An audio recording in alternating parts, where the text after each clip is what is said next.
Hello, everyone. Welcome to the 7-Minute Takeover. I'm your host, Eamonn Gamble with Village Wealth. We're pleased today to have Brad Schneider, a partner at Fasken, join us for our segment of Overcoming Objections. Now, in this sub-segment, we bring in experts in all things acquisitions to help overcome some of the challenges that you have in negotiating either an offer or a definitive agreement and closing on that acquisition. The topic that we wanted Brad to come in and explain today was around indemnities. Now, these are something that we could probably have Brad go on for 2 hours on, no problem, with a very few questions. But since we've got 7 minutes, we're going to try and keep it simple, keep it understandable, Brad, most importantly. But maybe I'll turn it over to you to start. What is an indemnity and where does it come up in negotiating an acquisition? Sure. Yeah. Thanks, Eamon. It's really nice to be here. Indemnities are essentially contractual provisions in a purchase and sale agreement, and they are designed to protect the buyers from certain losses or liabilities that might arise post-closing in respect of the business that the buyers have acquired. Essentially, they're a risk management tool. So they ensure that if certain issues manifest post-closing, such as maybe some undisclosed debts or undisclosed lawsuits, the seller will be responsible for compensating the buyer for any costs, expenses, losses that the buyer sustains in respect of those issues. And do all sellers see that as fair? Is it pretty easy to get sellers to agree to this? Is that market? Yeah, absolutely. It's in basically every purchase and sale agreement. These sellers, they have to give certain representations and warranties, i.e. promises about the business.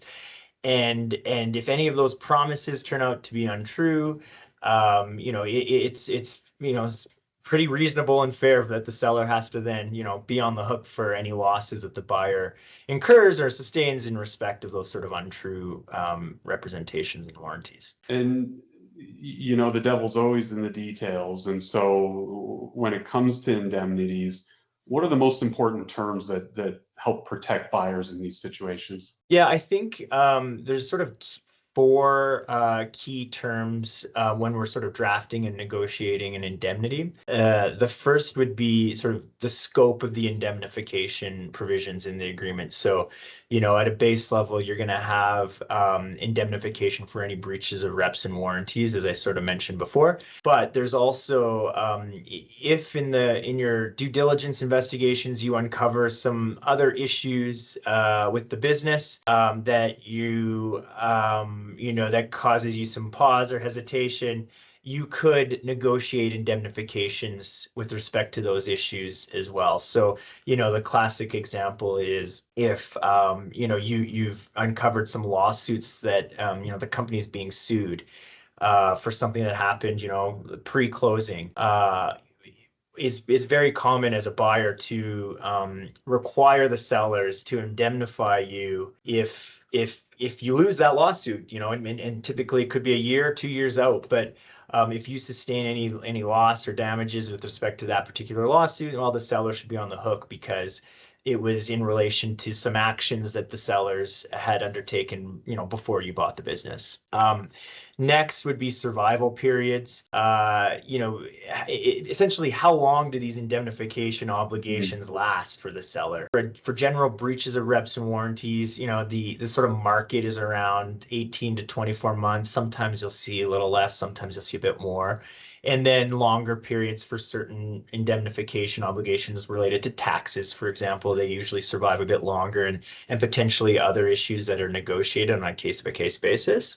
Third would be the escrow or holdbacks. So normally the purchaser will require a certain portion of the purchase price be placed into a third-party escrow account, and it'll sit there for a period of time to make sure that there is money available if they do make an indemnification claim against the sellers. They can draw from that escrow fund rather than have to then go after the sellers directly. And so do those holdback periods typically match the survival period, or is the survival period a bit longer?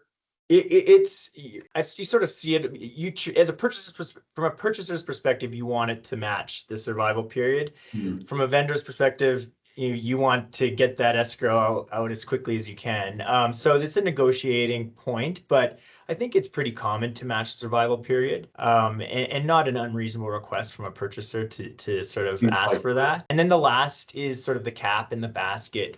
So there's usually a maximum cap that the sellers will be on the hook for under the indemnity obligations, and it's usually a percentage of the purchase price. 100%, 70%, 50%, and that percentage is negotiated on a case by case basis. And of course, there's market sort of percentages out there, and it really just depends on the deal and the negotiating positions of the parties. And then there's also a concept called a basket or a deductible.